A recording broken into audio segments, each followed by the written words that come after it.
This is your ultimate stop for everything sports. The Golden State Media Concepts Sports Podcast. Should I say more? From the NFL, MLB, the NBA to MMA, it's all in here. The Golden State Media Concepts Sports Podcast.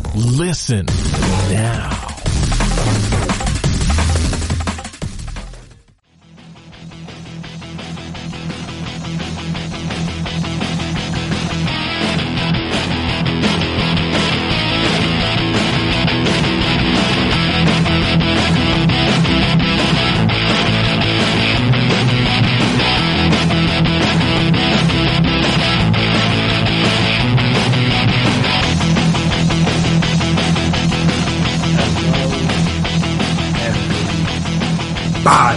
Welcome back to another episode of the GSMC Sports Podcast, presented by GSMC Podcast Network. My name is Chris Blades, and before I get started here today, I want to make sure I take the time, as always, to remind you, if you haven't already, subscribe to the podcast, make sure you never miss an episode, make sure you're always on top of when we drop our latest stuff.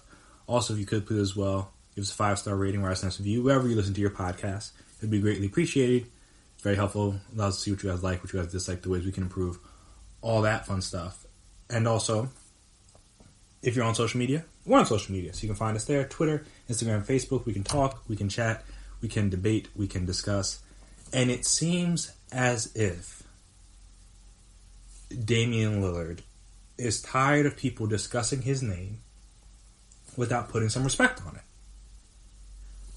Those are more or less his words after the game. He used a little bit more aggressive language than I just used there. But after their much needed win, very big win over the Mavericks here on Tuesday night, he had 61 in that game. If I remember correctly, he had 61 points. They needed every bit of those 61. Hit 18 free throws, 9 threes, including, all kind of threes, and the one late where he, shot it from deep, it hit off the back of the rim, went straight up, straight in to tie the game. It seemed in that fourth quarter he couldn't miss, and I believe, I think somebody kept track of this, but I believe he either scored or assisted on all 32 points that the Blazers scored during, once he came back into the game around the 9:30 mark, somewhere around there. It was either a made three, a layup, a free throw, or like I said, he assisted on a couple mellow threes, assisted on the Whiteside dunk. So he, again, is literally the reason why they won, and he's literally been the reason why they are still in the race and are in very good position for that 8th seed. The most intriguing part, in my opinion, of the bubble coming in was always going to be the race for the 8th seed in the West. Again, that was why, in my opinion, the bubble was created, mainly to get Zion in. Obviously, that didn't work out. But, lucky enough for the NBA, it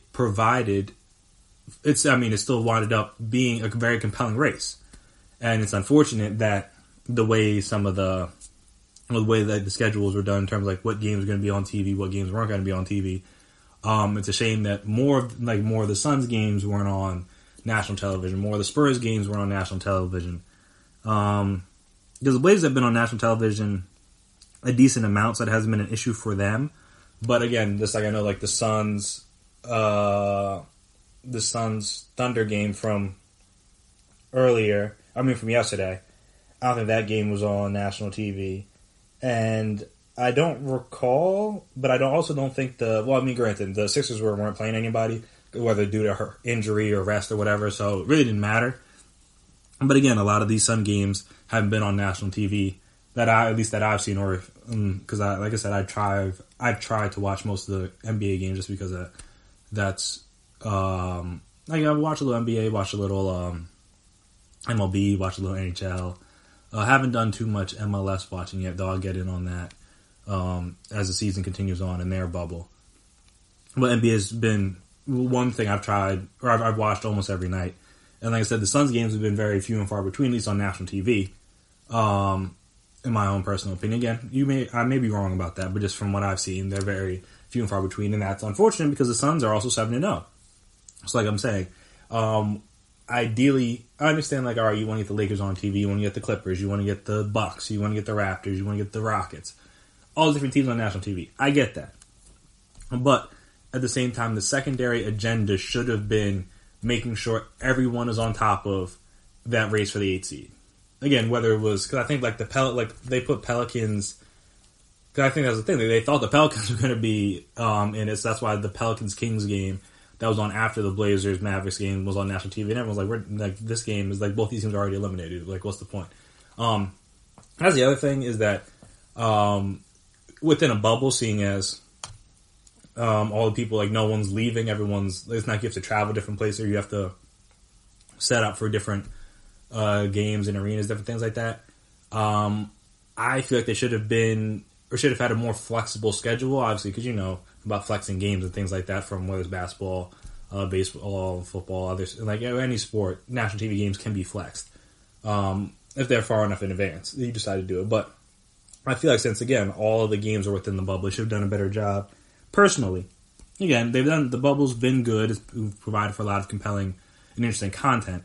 But again, seeing as the 8 seed was probably going to be the most compelling thing, because as we've seen, and we'll kind of discuss a little bit more, the top teams haven't really put forth the best effort in the bubble so far. Again, they don't have to; it doesn't really matter for them, at least. And for these lower seed teams, these are like they've been in playoff mode basically since they got down there. So you would think, in theory, just to make sure everyone's on top of it, you'd want to make sure that their games are as visible as they could be. But hey, this is what it is. Regardless, the bubble, the 8 seed is going to go down to the wire. I believe the Blazers are the 8 currently. Yes, they're currently in the 8th spot with the Grizzlies, Suns, and Spurs all a half game behind the Blazers. But I guess due to some sort of tiebreaker between the Grizzlies and the Suns, the Grizzlies are ahead of them, and they're also ahead of the Spurs because of it's due based on win percentage. Because I guess definitely not everybody's going to play the same amount of games. Everybody plays the same amount of games in the bubble, obviously, but not everybody for the season is going to play the same amount of games. So due to that, you got to do it by win percentage. So the Spurs kind of get screwed there a little bit. Not their fault, but it is what it is. So I believe it goes if the Blazers and Grizzlies win their last 2 games. They win their last game each. And the Blazers, they play the Nets on Thursday, who are randomly 5-2 in the bubble. Shout out to them. I'm going to play them on Thursday. I know the Blazers are going to try. It's hard to say what's going to happen with the Nets because they've rested people. They haven't rested people. They still won games. It really doesn't matter. Again, they're in the playoffs, so that I don't imagine they're going to play like Harris or Joe Harris or Jared Allen, people like that. Could be wrong, but I would imagine they wouldn't. But the Blazers are going to be going all out in that game, even though CJ McCollum let it be known today that he's playing with some sort of back injury, I forgot exactly what it was specifically, so hold on, give me a second there. But I know he's playing with a back injury, and he struggled mightily today. So there is that. Fractured, he has a non-displaced back fracture. So that's CJ McCollum. So yeah, so he's dealing with something. Again, trying to tough through it. They need to win all these games. They need to get to the playoffs. So I don't know what that means for a series because, again, the idea of their team was predicated on CJ McCollum being healthy for being that number 2 guy. So don't know what that's going to mean for the playoffs. Because if you have a back fracture, I don't know how you could play defense or squat down or take hits or shoot. I don't know how any of that would work. But yeah, so the Blazers play the Nets on Thursday. They need to, if they win that game, and the Grizzlies win their game against the Bucks, who won't be playing anyone. But again, the Grizzlies aren't that good. But still, if those 2 teams win and they both play Thursday, then they're in. That's the play-in matchup, just point blank period. In order for the Suns to get in, I believe they would need. I know they definitely need the Grizzlies to lose. I think they could afford a. I think they could afford a Blazers win. So actually, ESPN did a nice job playing out the scenario. They did the play-in scenarios. So Phoenix gets in with the win combined with the Memphis loss. And a Port also, they get the 8 seed with the Memphis loss and a Portland loss. And then they get the 9 seed with the win, and either Memphis or Portland loses. So again, they just need to win and hope one of those two teams loses. It's kind of dicey, but not impossible. And they play the Mavs on Thursday, and since the Mavs played their guys heavily tonight, they're probably not going to play Luka and KP and those guys on Thursday, though you never know.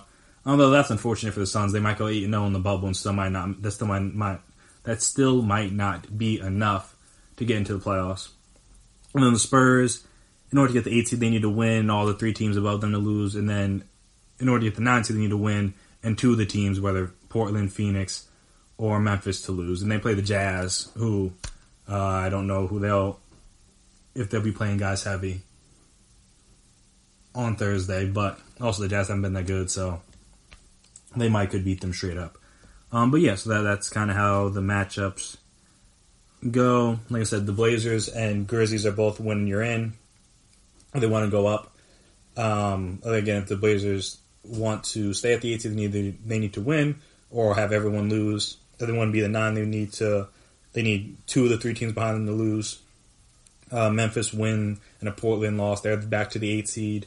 And if they get the 9 seed, it'll be because they either due to a win, if the Blazers win, or they need both Phoenix and San Antonio to lose. And the reason why, because they would think like, oh, what's the difference between the 8 and the 9? I believe in order for the 9 seed to make the playoffs, you need to beat the 8 seed twice, as opposed to the 8 seed just needs to win 1 game.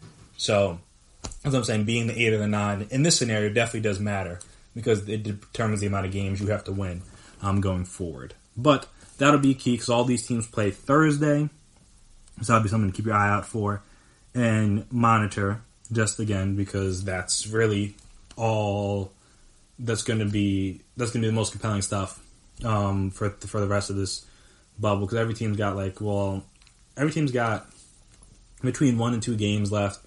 Most of these teams are kind of, if they haven't already, they're like resting guys. Like some guys might play for the last time on Wednesday.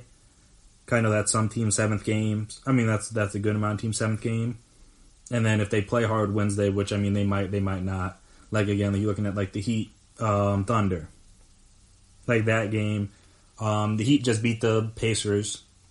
Jimmy Butler shut T.J. Warren down completely. He had a rough night, and then they got the win pretty easily. So then that game doesn't really matter for them because they're already locked into playing they're already locked into playing the Pacers. I can't believe I forgot that. They're already locked into playing the Pacers. I believe for the 4 seed. Well, again, unless the Pacers lose out or something. So the Heat can't go any higher than 4. So it is what it is. They're either going to play, like I said, the Pacers or the Sixers, and then they play the Pacers again the last game. So there's a chance that Monday could have been the start of a 9-game series between the two teams, which would be kind of funny if that ended up happening. Well, I guess if that... Well, yeah, because I mean, it's most likely to happen, but if that did end up happening where they end up playing 9 times in the span of, 10 games? 7? Yeah, 9 times in the span of 10 games. That'd be kind of funny. But yes, you have to see. I know on Monday I was like, oh, we got a great slate of games. We'll see how it works out. But then, the Thunder didn't play their guys on Monday. The Mavs didn't play their guys on Monday, even though they still beat the Jazz. Because the Jazz didn't play their guys. The Raptors and Bucks, I believe most of the people... No, neither team played everybody. For the Raptors, Siakam played, Anunoby played, and Gasol played, but no Van Vliet and no Kyle Lowry. And then for the Bucks, Giannis didn't play. But everyone else pretty much played. But again, no Giannis, he's the best player, so there's that. And then the Lakers, and I guess that was an interesting one, only because the Lakers went down to the wire with the Nuggets bench because they didn't put their starters back in the fourth quarter. Whether or not they were trying to lose, I don't know. I mean, you could argue that they were, even though the bench was playing well, so there is that. You want to get them some experience, but the Lakers were in a dogfight with the Nuggets bench. I needed a Kyle Kuzma 3 at the end for the win, which, I mean, for slander and jokes purposes, is not the greatest look. But for Kyle Kuzma's confidence, could be beneficial because, as they said after the game, I mean, Kyle Kuzma went a little too far with some of his comments, talking about like if Jesus was in front of him, he would still shoot, even though like people were looking up, Jesus wasn't really that tall, and Kyle Kuzma was like 6'7" at least, somewhere around there. So it should be easy to get your shot off in that regard. And also, he was talking about how he was on a lot of other teams he would start, and I'm like, yeah, I don't know about that one, big fella. Like I said, on like other bad teams, oh yes, of course. I mean, that's what he did on the Lakers when he first got there. But on other good teams, like is he starting on the Clippers? Maybe, I don't know. He started on the Nuggets, probably not. I guess it depends on if you want to bring. Well, I guess it's hard to say because I don't know what their starting lineup would be if they had everyone healthy. Because again, there's no Gary Harris, no Will Barton. I don't know if they would keep Millsap, if they would keep Michael Porter Jr., if it would be Kuzma or whatever. Let's see, who else? Rockets, probably not. Thunder, probably not. Jazz, now, definitely. But before, I mean, Joe Ingles was coming off the bench, and so it's just hard pressed to say Kuzma would be in. So, like I said, it's who else? Mavs, maybe. So yeah, I don't like that was a little too bold of him. But again, when you're feeling yourself, these things just kind of come out from time to time. So, like I said, it's good for Kuzma. Shout out for his confidence, but like I said, I think he maybe overstepped his bounds a little bit with some of his comments. But hey, maybe that's just me.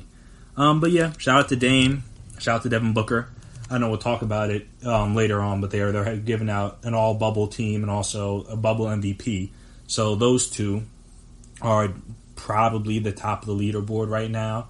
I believe that whoever gets the 8th seed should be that MVP. But again, it's hard to argue with Dame's had like multiple 50-point games and things of that nature. But then again, Devin Booker might go undefeated in the bubble, so it's like it's a toss up. Again, depending on how the seeding games play out on Thursday, because then that could X Devin Booker out of it if the Blazers make it and end up making the 8th seed, and then you have to. I mean, there's no choice but to give it to Dame. So, shout out to him, and I guess we'll just be tuned in Thursday, see how the 8th seed, how it all plays out, because we're already guaranteed a playing game, which should be interesting. It'll be fun. Also, it'll be interesting to see how that carries over into the next round, which we'll talk about a little bit in the next segment. But yeah, should be interesting, should be fun. But yeah, we're right around the corner. Actual meaningful playoff basketball. I know some people like a little indifferent on the bubble because, like, again, different teams are trying at different levels. But meaningful basketball will be here next week, and we can all look forward to that. So, yeah, should be interesting. So, after we come back here from the next break, our first break, I should say, we're going to discuss just like the play-in and like if that'll help teams, if that'll hurt teams, so then they'll be a little bit tired, maybe a little fatigued from having to be in playoff mode for a longer period of time. And also on the flip side, for the top seeds like the Bucks, the Clippers, the Lakers of the world, they haven't looked the best in the bubble. And I'm like, is it just that easy to just flip the switch and then just like everything be right, or are they primed for upsets potentially? Again, because I don't think the Bucks losing to the Magic. But hey, I also didn't think the Nets would be 5-2 in the bubble. So, anything's possible. So we'll discuss all of that right after the break. Stay right there.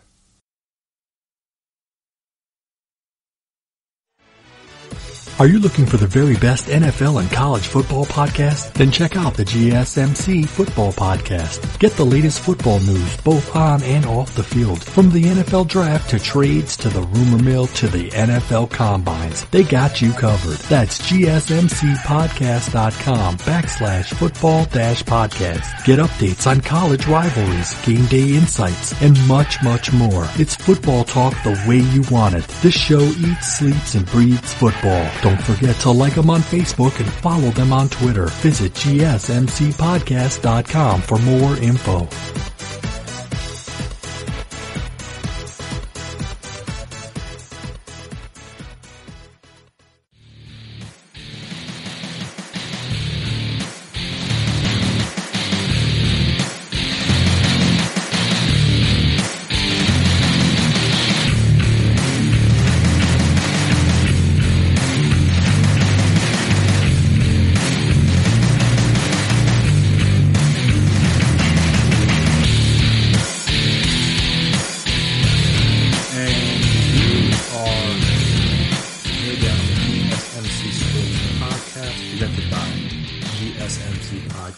postponing. So this is normally a thought or like a talking point or a subject brought up around the NFL, which is that like the whole like resting people versus being your sharpest heading into the playoffs. And also, like, because again, obviously a lot of teams work. You work hard, even though this coming year there's only going to be one. I believe there's 7 teams in the playoffs this year, so there's only going to be one bye. So most teams won't have to deal with this. But like again, most teams work for that 1 or 2 seeds. They get that week off, get that home game. Already starting the divisional rounds, you have to win one game to get the NFC Championship, things like that.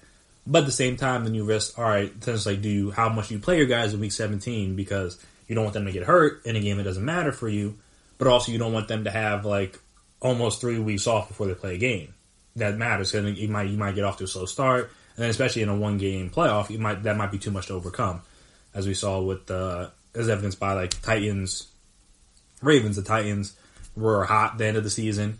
They went to New England, beat them, and then they came into Baltimore. And again, offensively, they didn't have the worst game ever. Lamar had a few turnovers, but like offensively, they moved the ball up and down the field. They just weren't able to convert on 3rd and 4th downs and like things like that. So that really hurt them. But again, it's just one of those things. Would you rather be the hot team, or would you rather be the team that gets to like chill and relax for a little bit before you get the playoffs started?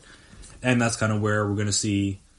That's how we're going to see things in this playoffs, especially in the West. Because if the Blazers get that 8th seed, as I've said, they're a dangerous team. Now, their defense leaves a lot to be desired.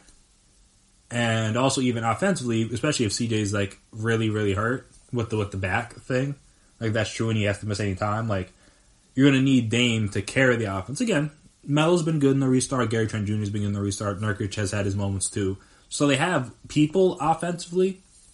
But at the end of the day, almost all these points that Dame has scored, especially in the last 2 games, whether it was due to from when he felt like he was respected, whether it was by Pat Bev or Paul George or Paul George's girl or Skip Bayless, went back and forth with him.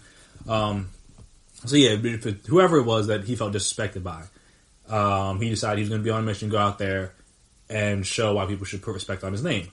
But at the same time, like, on top of the fact that they needed him to play well, they needed the Blazers don't win without all 61 of those points. If he just has like a 45-point game, which again, very good, but if he only has like 45 points, they lose.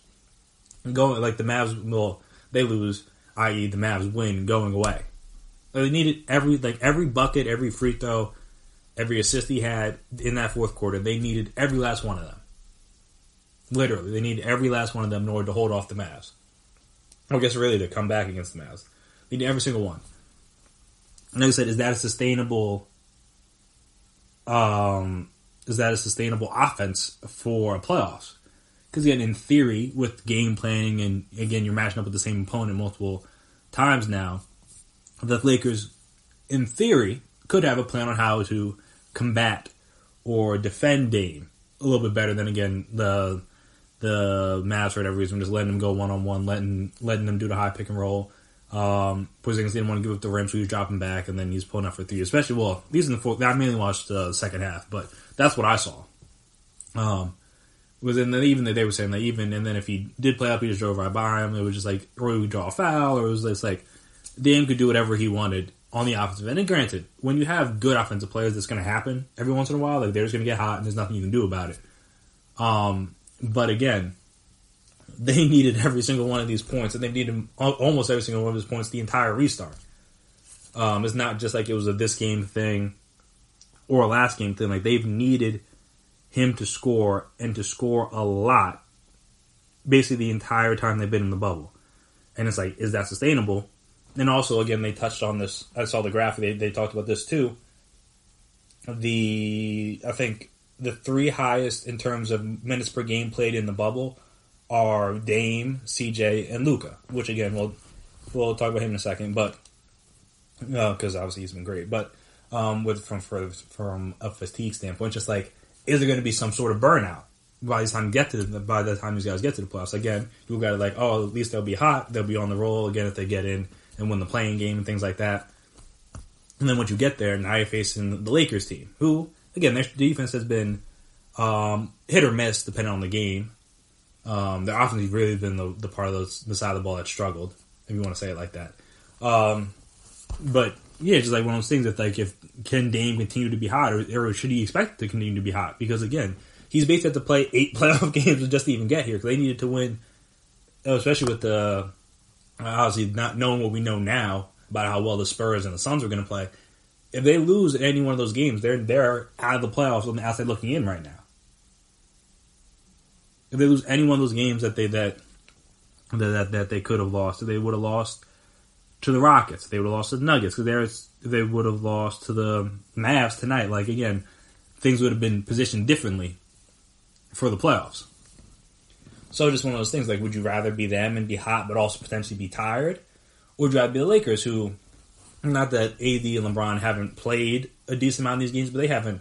Again, it doesn't look as if they've been involved, have been in the game, they've been trying to win. But just the sense of urgency isn't there from them because it doesn't have to be. It was there in the Clippers game, but that's really the only game they have to win, you could argue, in the bubble. Just to make sure that you keep them, you make sure you don't give the Clippers any chance to catch you for that 1 seed. And after that, again, they won some games, they played guys here and there, but they were resting. They rested LeBron a game. I think they rested AD a game too. So it was like, hey, look, they're just trying to make sure they get to. They're probably going to rest both of those guys on their next game. I think they only have one left.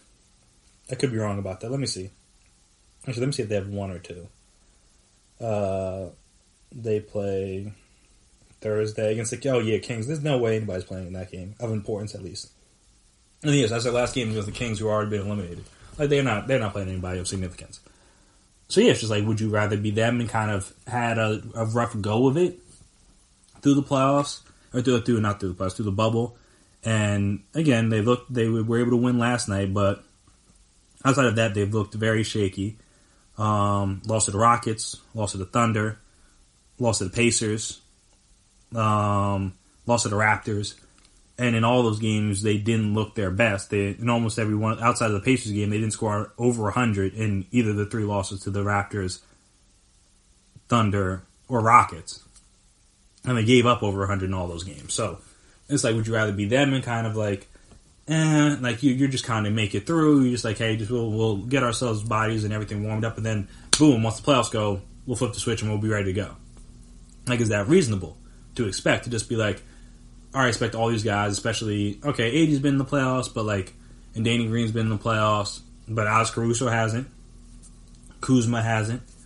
Dion hasn't played meaningful playoff minutes in a while. Dwight hasn't played meaningful playoff minutes in a while. JaVale, at least he was with the Warriors, so he's played some meaningful minutes. But again, it's just like, some people, like LeBron can just, it seems, we'll see again how it goes in these playoffs, but he can turn it on, turn it off whenever he wants. I don't know if AD can do that. I don't know if Kuzma can do that. So it's like, would you rather, again, at least the last image for Kuzma will be that game winner heading into the playoffs, but it's like, can you just expect him to just be like, all right, now we're just going to be locked in, ready to go? Like, that seems like a tough ask for guys that aren't used to competing at this level, especially with a guy like LeBron, who's it's like, and like all these other teams they were on, like the Pelicans. Like, all right, it was cool that they won the 1 series against the Blazers, but like, it wasn't like, again, you want to win the playoffs, but it wasn't a scenario where it's like championship or bust. Like, well, LeBron, every year you don't win a championship is considered, I don't want to say failure, because that 2018 Cavs team shouldn't have even been to the finals, but you definitely feel like a missed opportunity, I guess you could say. And none of these other guys have been in that scenario. Even, I guess, kind of JaVale, but again, at the end of the day, he wasn't the main guy. He was just a role player. So just like, none of these guys have been at that level yet. And obviously, Kuzma's looked good in the bubble so far. You hope that can continue, or does he tighten up in the playoffs? You don't know. So it's just one of those things. It's an interesting debate, because the same thing with the Bucks. At least they have an easier scenario with the Magic in the first round. But now they're going to face either essentially a hot T.J. Warren and the Pacers, or going to face a team that matches up with you very well, in my opinion, in the Heat, most likely. Again, you could get the Sixers still, but if you get the Sixers, then that's a different story, because they have no Ben Simmons. Who knows what Embiid's situation will be by then. So they might be a little banged up.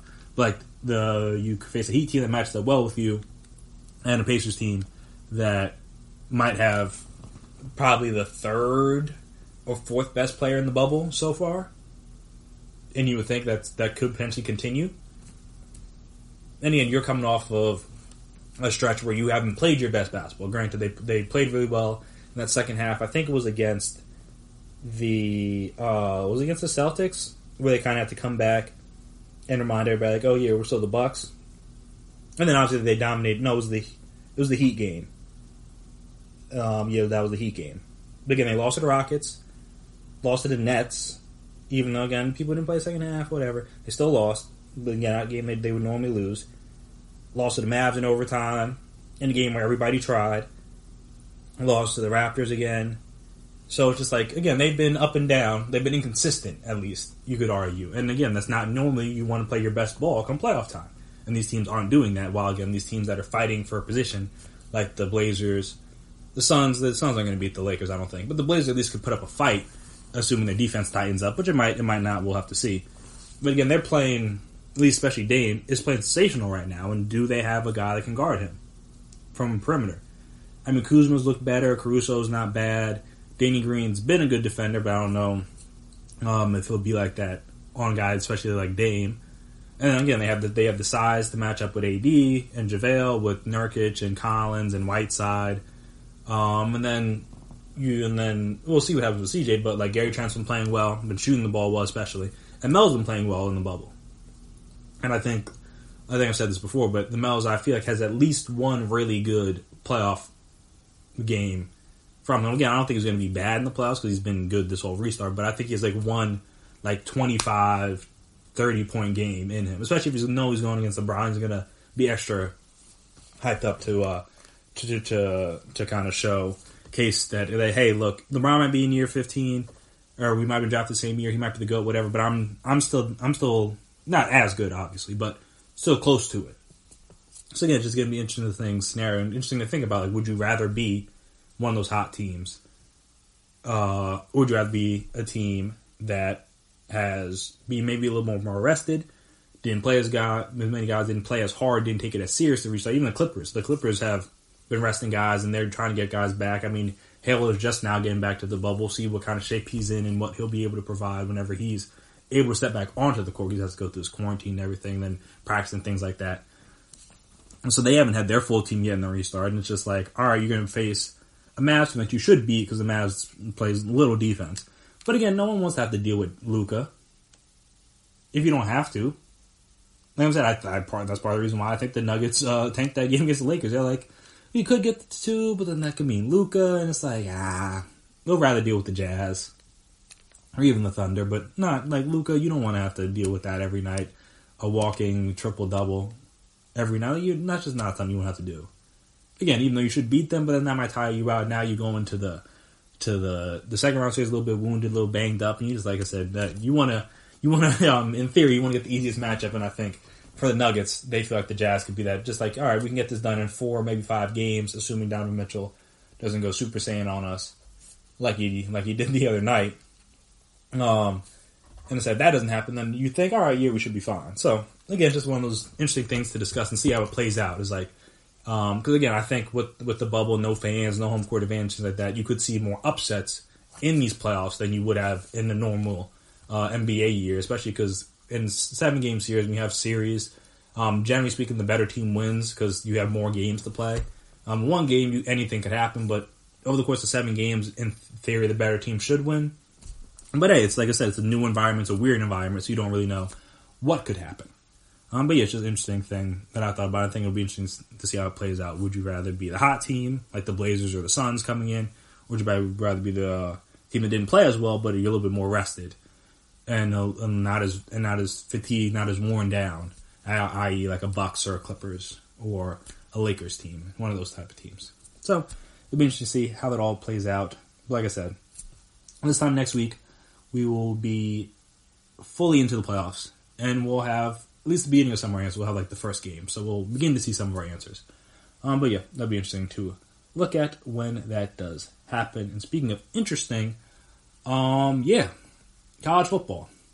Last episode, I talked about how it was in shambles, and today it's not incomplete shambles, but it's not like not in shambles either, if that makes sense. Like, there's still some shambling going on. So we will discuss it right after the break. So stay right there.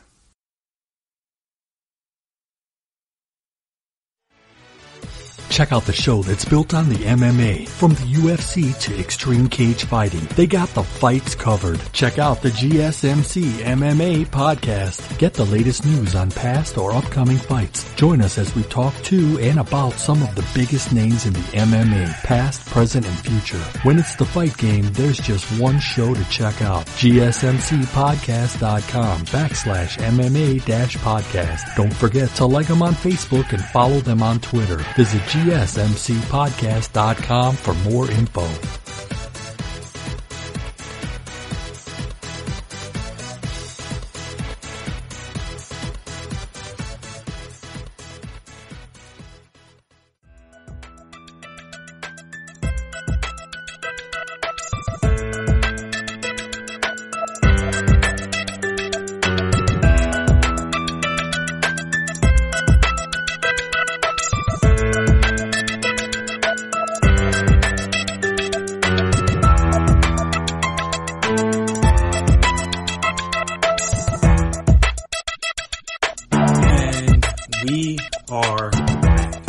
Again on the GSMC Sports Podcast presented by GSMC Podcast Network. So, college football.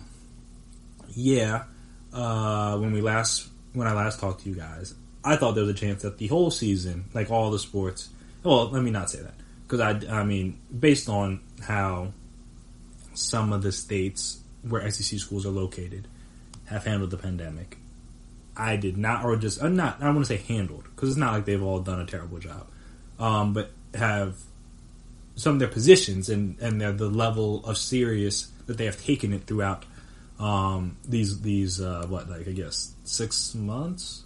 Well, no, like 5 months? I guess from March till now. So yeah, like 5-ish months. That the pandemic at least has been prevalent in this country. At least in terms of like we knew about it and we're getting tested for it and things like that, as opposed to like when it actually got here. I guess it's hard to really say for certain. I think it was sometime in January they said it might have been floating around, though by then no one would have known, and probably I think because I believe, if I remember correctly, and I believe a lot of people. This is a quick aside before I get back into college football. A lot of people were saying that they were getting sick around like those like December, January, February months, like especially with like flu-like symptoms, and it was like weird because like maybe a lot of people don't get the flu that often. So like one of those things where it's like, this seems awkward, and then you come out and find out it was that Rona, and you're just like, well, the Rona exists, and you're like, oh, maybe that's what it was. But it's hard to tell because the whole antibody thing, sometimes they go away, sometimes they don't. Then the T cells, maybe they're still prevalent, and they don't really have a test for that I know of. So yeah, it's a weird scenario. But yeah, college football. So I thought there was a chance that all of it was just going to get canceled, the NCAA was going to come out and just be like, nope, no more. But it seems like they're going the same way as the government, and that's in just, hey, leave it up to the conferences, just like the president's kind of left it up to the states to decide what they want to do. While, again, like, certain things are encouraged, they're not just going to put out a mass, like, regulation on, like, all right, everybody do this, everybody do that, which is part of the reason why we're kind of where we're at, because you can't just leave it up to people to do whatever it is they want to do, because everybody's going to do something a little bit different. So, hey, it is what it is. But yeah, so because of that, 2 of the conferences have canceled their football season for postpone. I guess that's what they're saying, because they're moving it to the spring. And we'll talk about that in the next segment. Whether I was a proponent of spring football earlier, but then now I'm starting to think about it. Especially now, if certain teams do or certain conferences do try to play, spring football kind of seems a little. Well, it kind of seems a little wild and just seems unnecessary, especially when you think about the ramifications for the 2021 football season, well, the fall football season, just because expecting players to play 2 seasons in such a short period of time is highly unlikely, in my opinion.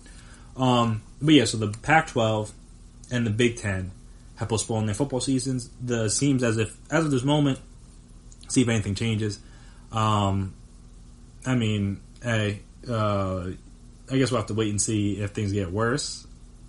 Because I'm like, they're already like pretty bad, so I don't know what more you would need to know, and also don't know like and especially since it's like still prevalent in like the country as a whole, like it seems interesting to me that like certain conferences were like, yeah, based on the facts we have, we can't do it. And other conferences are like, based on what we have, hey, we're good to go. So that's kind of funny to me. But again, that's what happens when you don't have a universal voice on this kind of stuff. But yeah, so Pac-12, Big Ten, finito. Like I said, I guess not done, but like postponed until the spring. And we'll see if that even happens. I guess they want to try to do something, but it does seem unlikely that a spring football season even would happen, especially, well, at least in the bigger conferences. The Ivy League, hey, who knows? Because it's not as big of a deal. But for the bigger leagues, it seems unlikely, especially in the Big Ten, where it's still going to be cold in a lot of places. It just depends on when you get started, because when you get started, like March, April, and then, like I said, we'll talk about it in the next segment, but then the whole drafting, combine, like that'll be a whole mess. Because I don't imagine the NFL just going to push back their draft in order to appease the NCAA. Like that has nothing to do with them. So again, we'll see how that goes. But yeah, I do find it interesting to me that the two conferences that decided to cancel their games, or cancel their seasons, or postpone them, whatever you want to call it, also happened to be the two conferences that had those coalitions start up. Obviously, the Pac-12, they were first, and the Big Ten kind of, I don't want to say hopped on, but they also added one. But those are just so happen to be the two conferences that were like, hey, we want to play, but like the XYZ need to be met before we get back out there on the field. And then the conferences were like we could do that, or we could not and just postpone it, and then hopefully by this time next year, you'll forget all about it and you won't still be fighting for these things.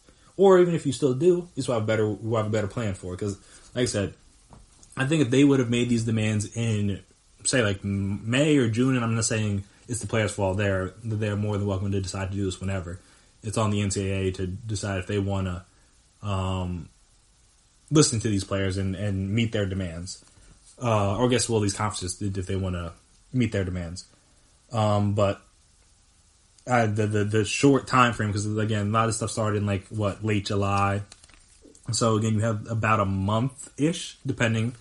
Because I know some seasons start on time, some seasons start in late September. It all kind of depends. But again, you had about a month and a half to try to meet the demands of the players. But also with that, seeing as the players don't have a player association, so there's no negotiation back and forth to try to compromise on different things. Like, you would just have to come up with whatever and then hope the players agree to it. Because if they don't like it, well, so I guess that's the thing. You either have to agree to their plans in full, like whatever they want and goes, including some that included being paid. So I don't know how that would have worked.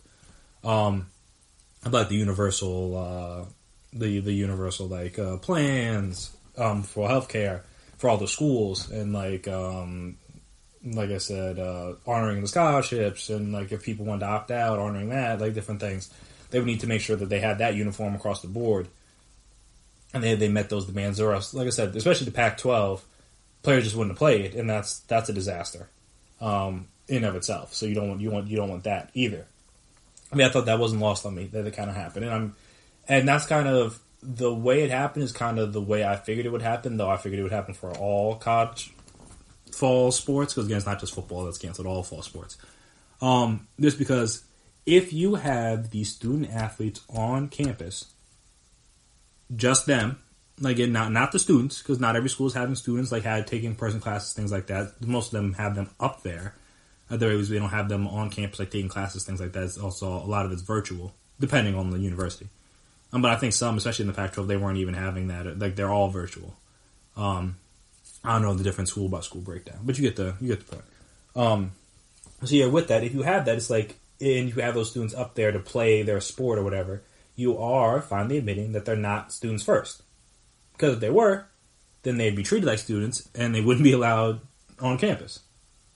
But since they're not students, they're athletes, especially football and basketball, the money making sports. They're really athletes first. Everyone tries to mask it under the guise of amateurism and stuff like that. No, these guys are athletes that just have to take classes because you couldn't just go to college and not take any class. You have to. And again, so I'm not saying everybody just wants to go there to play school, as Cardinals Jones famously said. Some of these guys do care about getting degrees and different things like that. But there's also some of these programs where guys are just there, especially basketball. The guys are just there for the 1 year. The degree is not really the most important thing to them. They're just trying to get their work in, play well, get to the league. And NFL is a similar thing. Obviously, you have to be there for longer, but it's not everybody's taking the hardest major, taking a major that they may really be interested in. They're just taking something that they know that they could get the grades in to make sure that they're eligible, things like that. And even with that, they're still getting a lot of help, at least from what I saw during my time in college. But yeah, so it was just like, how can you justify having these athletes on campus by themselves, basically? Because again, in theory, you could create the bubbles that way. Just again, if you don't have any other students and you just have these athletes, they're getting tested all the time. They're getting they're staying in specific dorms or apartments, and then you're basically just going to the facility every day, and then you get bused to the stadium or whatever, however they would do it. With that, in theory, you could create bubbles, but again, then that's admitting that they're not amateurs, that they're admitting that they're professionals, basically, which is, again, what they are. But then the NCAA would have to admit that. In order not to admit that, that's why I think the Pac-12 and Big Ten canceled their seasons, because you look at the ACC, SEC, and Big 12, they're dealing with similar things. It's not any different in terms of what's going on with the pandemic. But they also didn't have player coalition. I mean, granted, they did have the stuff Trevor Lawrence tweeted out and stuff like that with the We Are United and the We Want to Play team, and people kind of gathering together to meet certain demands. But because there's no big coalition to be like, oh, we won't play, these demands aren't met, then everyone's just yeah, we're gonna keep it going, and hopefully they don't bring it up anymore. Which I hope, like I said, I hope the players stick to that, even if it doesn't happen this year. Hopefully they stick with these demands. Obviously, they won't be COVID related, but in terms of unionizing or play association, as Dabo Swinney said, that they're different. No, I guess you just you may view them differently, but they're the same. Players Association and union, the same thing. The NFLPA, the NBPA, they're both unions. They're called players associations, but they're unions. I mean, they are going to be reps representing the interests of the players. Then sounds like a union to me. Granted, the only thing that's different is they're not getting paid yet. So if they were getting paid, then definitely be a union. But because they still might be working for free, then you might be able to finagle it and say this association. And again, it's all kind of a mess. But yeah, the three conferences that are still playing as of this moment didn't have to deal with that, so they weren't at risk of, even though the Big Ten wasn't really as steadfast as the Pac-12 to being we're not going to play.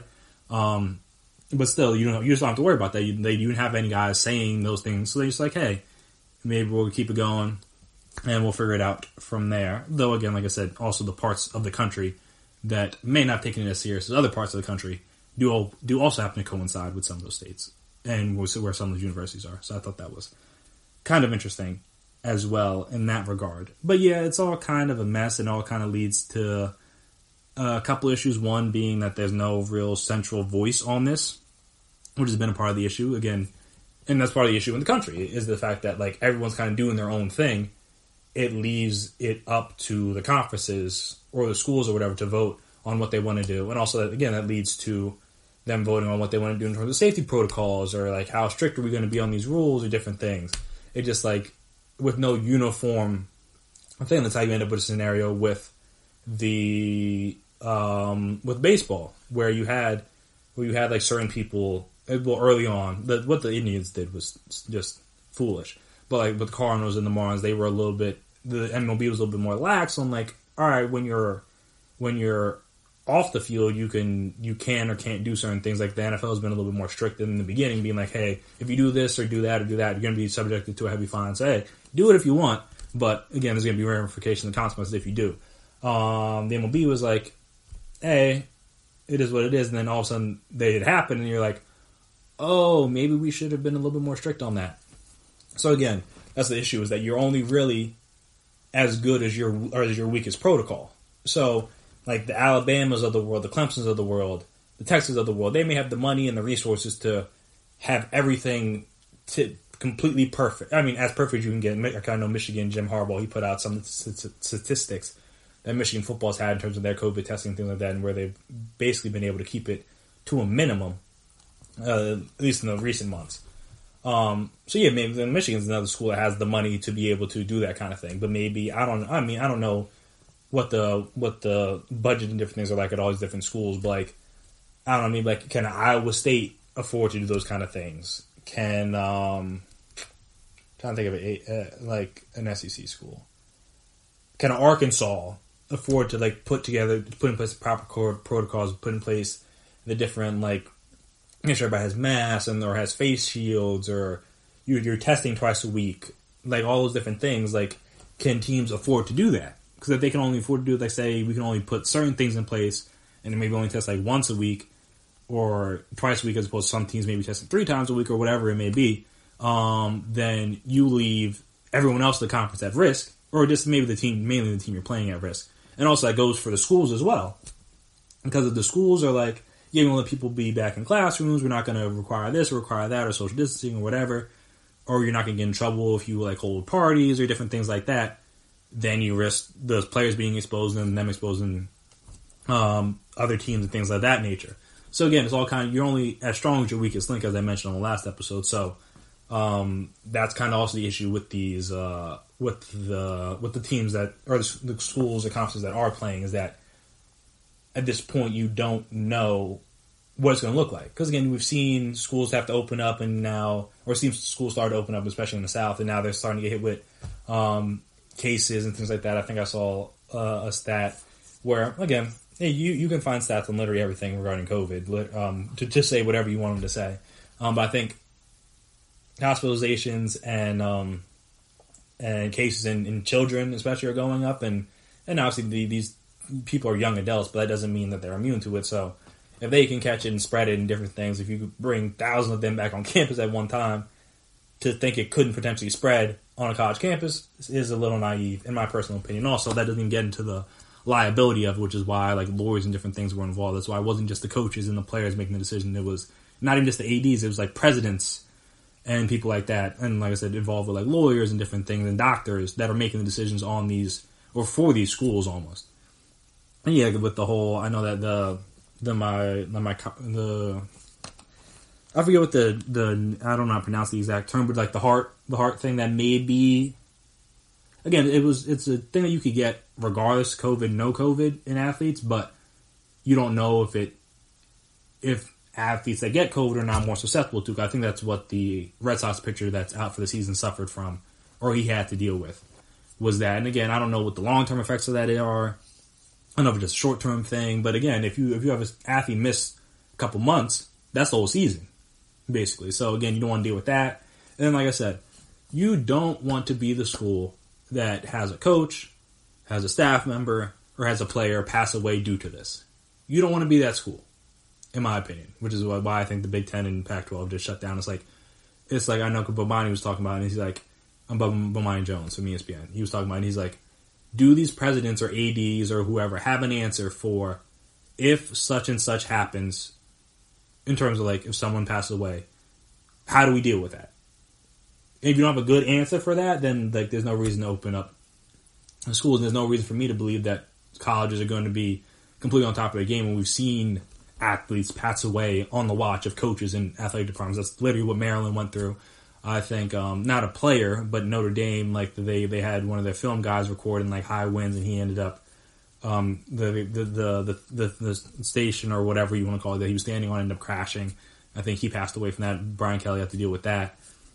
So again, it's not like these teams or athletic departments are always at the top to make sure that safety of the students is at the highest priority, and even some of these universities as well. Because you've seen different things whether it be with frats or wherever, where things have happened and not people haven't necessarily been held as accountable as they should have been in regard to certain things, and whether past or present. So again, it's hard to say like, all right, will these guys have a good plan if something like this were to happen on their watch? Because if you don't have a good plan, then it seems like it's not even worth the risk. And like I said, that's just if somebody passes away. It doesn't even bring into the fact that if you have any sort of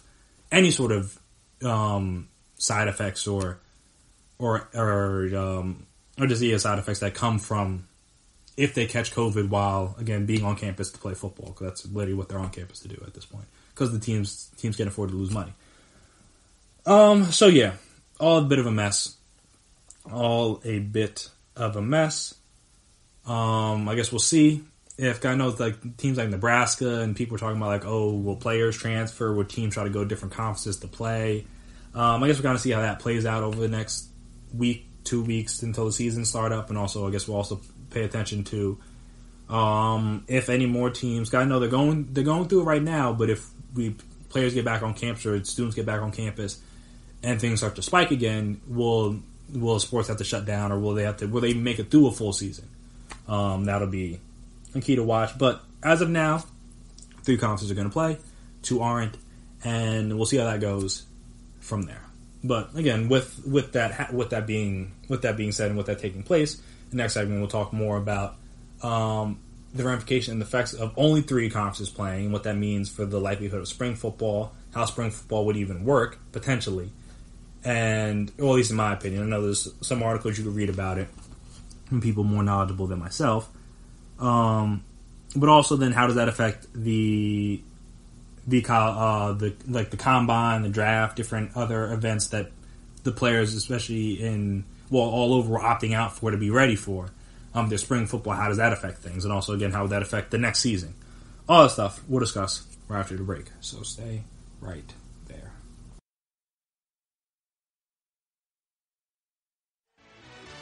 Are you looking for help for your fantasy football team? Check out the GSMC Fantasy Football Podcast. Get today's best advice on who to start, who to sit, even who you should draft. From sleeper picks to red hot lineups, they got it all covered for you. That's gsmcpodcast.com/fantasy-football-podcast. We'll cover traditional leagues, dynasty, PPR, even IDP leagues. When you need fantasy help, there's just one show to hit up. Don't forget to like them on Facebook and follow them on Twitter. Visit gsmcpodcast.com for more info.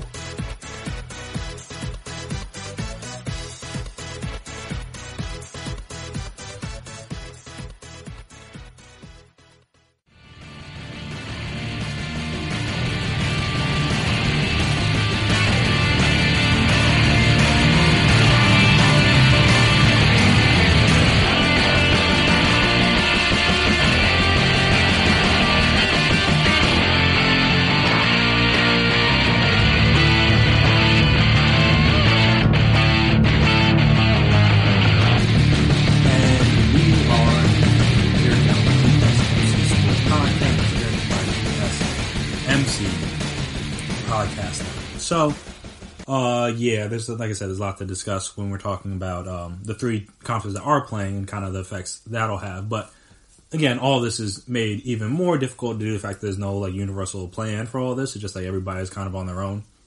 But first, I should say, how does a bowl, do bowl games still exist, or would they still exist?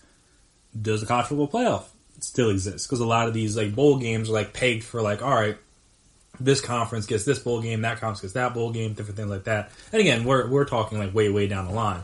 But if these teams are going to try to play a season, I imagine they're going to try to, if they get through a season, they're going to try to have a national champion. That only seems to make sense. Or you're just going to play a regular season like that's it. This seems kind of, I don't say useless, but it seems like if you get through that far, it's like, why not continue going? Like I said, that doesn't seem like they have a plan for that as of this moment. I guess that's one of those like cross that bridge when you get there type of things. But it's like, what's the plan there? Like, how does it even work with only 3 conferences and then like Notre Dame mixed in? It's like, does the postseason even exist?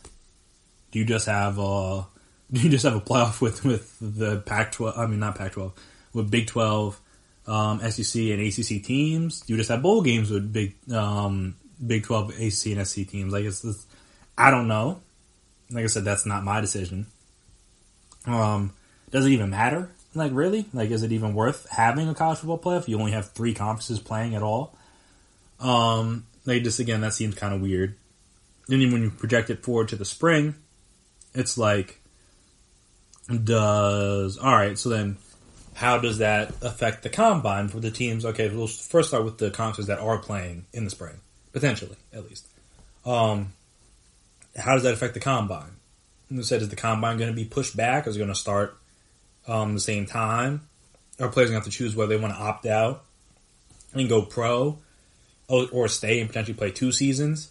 And if you get hurt in the spring season, now you're going to miss like the spring season and the fall season if they have a fall season. Also, like, how do you have a fall season? Even though, again, from March until like potentially like May, April, March of 2021, March of this year, obviously, players will have taken basically like no real hits, which is good for their bodies, but also playing 2 seasons in like what, like a calendar year doesn't seem great for their body. On the flip side, again, especially if you're talking about, we're worried about player safety, obviously, with the pandemic, but then we're going to put athletes' bodies through 2 seasons in 9 months. That doesn't seem that smart. Also, like, where will you play them? How will you play them? Will you play them at the home stadiums? Will you make bubbles? Like, what do you do? Because again, it's only, especially if it's only 2 conferences doing this. And then, like I said, from the player's perspective, it's like, all right, if the NFL is not going to wait for this spring season to go down, then, like, now all of a sudden you're making a lot of guys make a decision. Like, obviously, some of the guys, like the Batemans and the Rondell Moores and the Micah Parsons, those guys were already opting out anyway, so they're definitely not playing in the spring. But now you're going to potentially have, or you're going to have more guys opt out. You're going to have like I said, you're going to have the combine and the draft after the spring season. Are you going to have, like I said, it's like, what do you do with that? Because that seems interesting. And also, like, is it fair for these schools that are playing? And life isn't fair, so it is what it is. But is it fair for these schools that are playing potentially to go through what could be a full season, have an extra season's worth of film, versus these guys that, again, well, maybe only play 2 seasons in college. I suppose these other guys may have played 3, 4, even 5, whatever the number is, before they get to the pros. So now these evaluators and scouts and GMs, different head coaches, coordinators, position coaches, they have more tape, more film to go off with these guys. Now it's more likely, like, all right, we have a better idea of who this guy is. We'll draft him higher than, like, a guy from the Big Ten or a guy from the Pac-12 that only was able to play 2 seasons. Like I said, is that fair to those athletes? I don't know. It's a fair to consider. Like I said, also, like, how is it going to work? Like, just like, is it going to be like the same 10-11 game schedule? Is it going to be like a shorter 8 game schedule? Or is it just like their standard conference schedule that was supposed to go for the fall before, again, they changed all the schedules up? Like I said, do you still have a conference championship game? Do you do like a tournament style, like single elimination playoff type thing? You just play teams in your own division, like, don't even worry about cross-division games. Like, it's, all of these things are pretty much up in the air because there's, again, no uniform decision being made. It's just certain teams are doing certain things. And that boggles my mind a little bit, because it's like, how can you not have something be uniform across the board? It's not like when the NCAA shut down originally and there's no tournament or whatever. It's not like they were just like, all right, we're going to let these couple schools play, but like everyone else, like, we're not going to let Duke and Kentucky and Kansas and who else? Michigan State, North Carolina. Well, North Carolina was bad last year, but you know my point. We're going to let them play, but then we're going to let everybody else, like, not participate in the NCAA tournament. Like, that wouldn't have made any sense, because they were just like, all right, we're just canceling everything. But this, they're just like, football makes us a lot of money, so if you guys want to play, we're not going to stop you. And then that's the thing. And also, even with the spring season, like, is there any guarantee that it's going to be better? Like, is there any guarantee things will be better by the spring? Because everyone thought things would be better by the fall.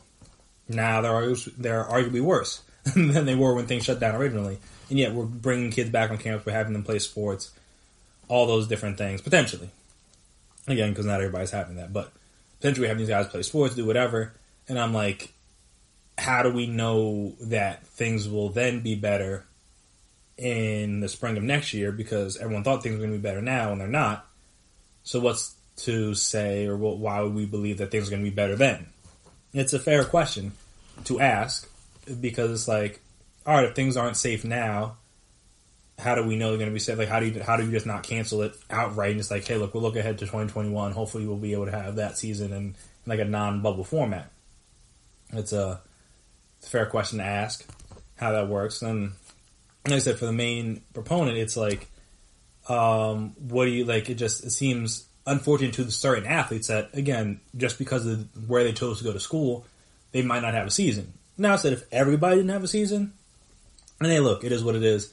Everyone's on the same level playing field, especially when you go into the next level, because that's what a lot of guys want to do. They want to go ahead and play in the pros. That's why a lot of them play college sports. Some of them do for degrees. They know they're not as good and not going to play at that level. But for the guys that think they can play at that level, they're trying to get to, like I said, they're trying to get to the NFL. So how does it balance out for those athletes that, again, maybe even like I guess Travis Etienne, he's playing, but like for him, like for just other seniors that like could have gone pro as a junior and were like, you know what, I'm going to stay one more year, get my degree, finish out my career at whatever school I was at. Now, if you're in the Big Ten or Pac-12, that's all shot. And I'm just like, is it fair that it's just shot for a couple conferences? And again, we don't know. All conferences may end up canceling it eventually. But even if they play 3 games or 4 games, that's 4 more games of film, 4 more games of tape, 4 more games of experience that these SEC, ACC, and Big 12 guys will have over these other conferences. And I'm like, is that right? It's a fair question. Because again, if you just had a uniform decision across the board, and you're like, everyone's going to try to play, or we're going to try to postpone it, or do whatever. It's like, hey, you do what you do. And also, like, say, this is a little bit better. In the spring, we have it more under control.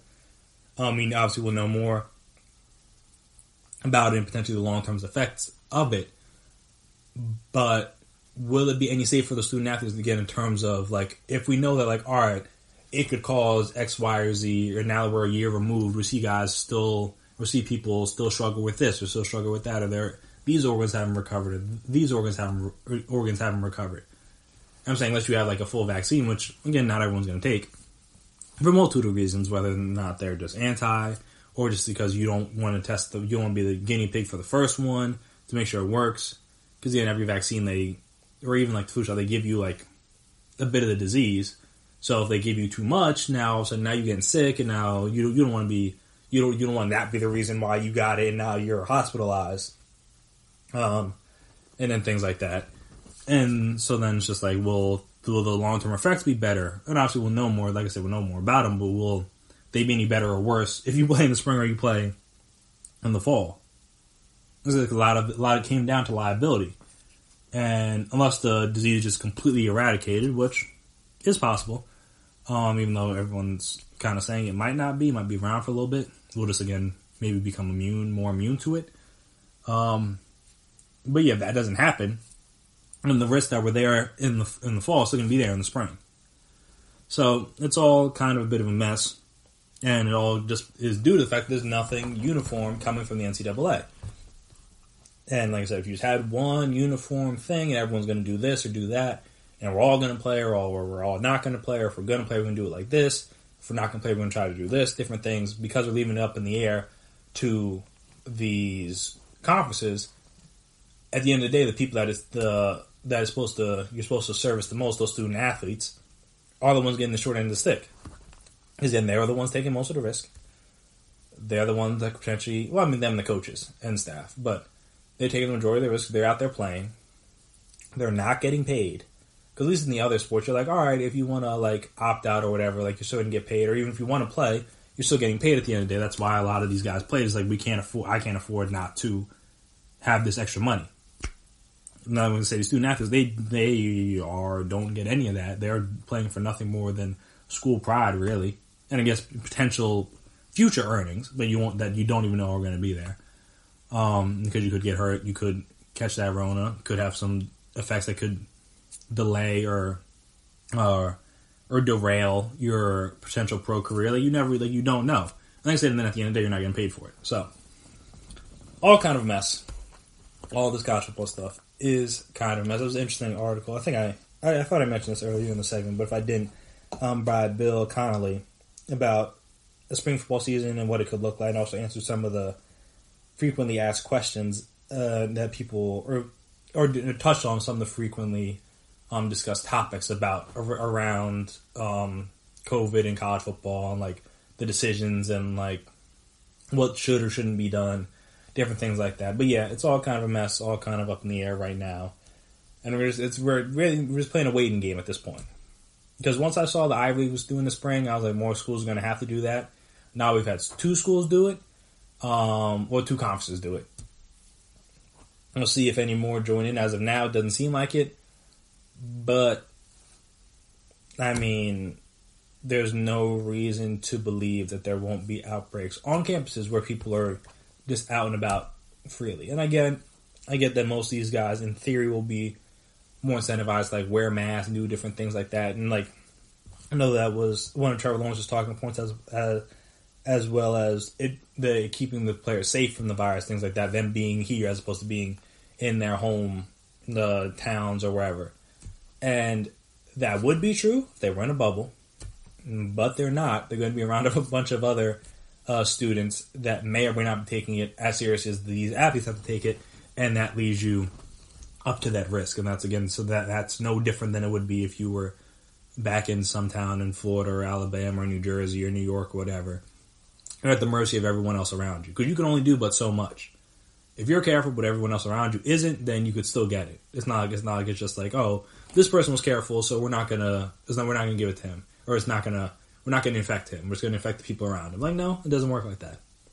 You could be as careful as you could be, and your roommate isn't careful, or one of the staff members or one of the coaches isn't careful. Now, like I said, now you have a potential outbreak, as we saw with the MLB.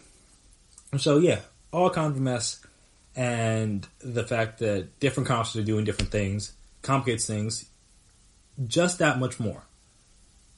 Because again, it's like, how do you then like we all discussed, like, how do you do a fall season? Is there playoffs or not playoffs? What does that mean for a spring season potentially and 2021 football season? What does that mean for these athletes that aren't playing in the fall but maybe playing in the spring? Probably won't be playing in the spring. And what does it mean for, like I said, the combine and like scouts and drafting and different things? So now some players will have more film than others. It's like, it's all kind of a bit of a mess. But yeah, I figured they were going to try at least college football because there was a lot of money that's to be lost. But I guess some people value the liability they may have or the culpability they may have if players get it and get it bad. And also, just again, all the other risks that come with it. Because at the end of the day, when in doubt, listen to the math, listen to the science. Those things usually will lead you in the right direction as opposed to personal opinion or personal beliefs, things like that. That's a little bit more fickle. The math and the science usually will lead you to the right path. So the Big Ten and Pac-12 choosing to follow their science, other conferences choosing to follow their science. We'll see which one's right.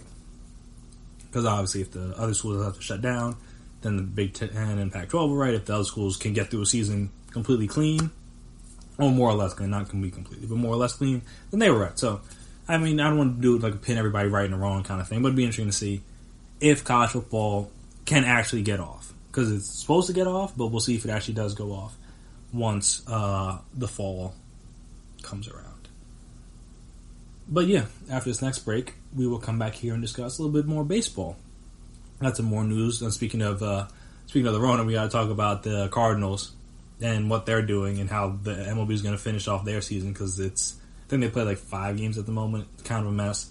Also, we'll talk about the MLB deciding like, hey, you know those bubbles? We might do something like that.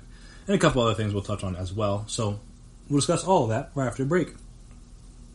Stay right there.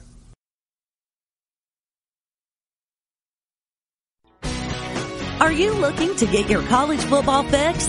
Looking to get the latest news on your favorite school's team? The GSMC College Football Podcast is your ticket to all things college football. Join us as we talk college football from the national championship, the college rivalries, the bowl game, to the Heisman Trophy. To which conference is the best? We've got you covered for the Big Ten, SEC, Big 12, the Pac-12, ACC, and everything in between. Download the GSMC College Football Podcast on iTunes, Stitcher, SoundCloud, Google Play, or anywhere you find podcasts. Just type GSMC in the search bar.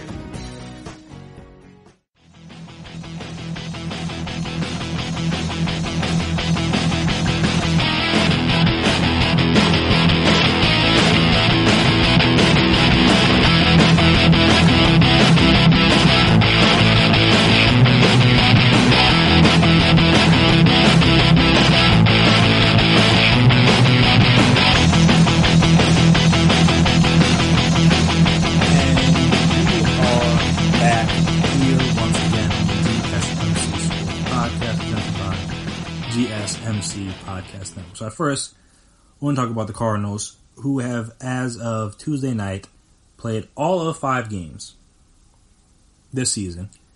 Less than the Marlins, less than the Phillies, less than any team that has had to deal with the Rona even a little bit. And it's just like, what do you do with them?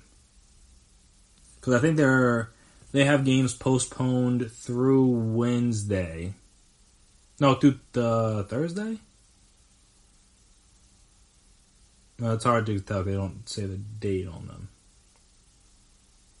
But I think at least through Thursday, because they're supposed to play a doubleheader against the Tigers, and that wasn't going down, or that isn't going down. So their first game is Friday against the White Sox.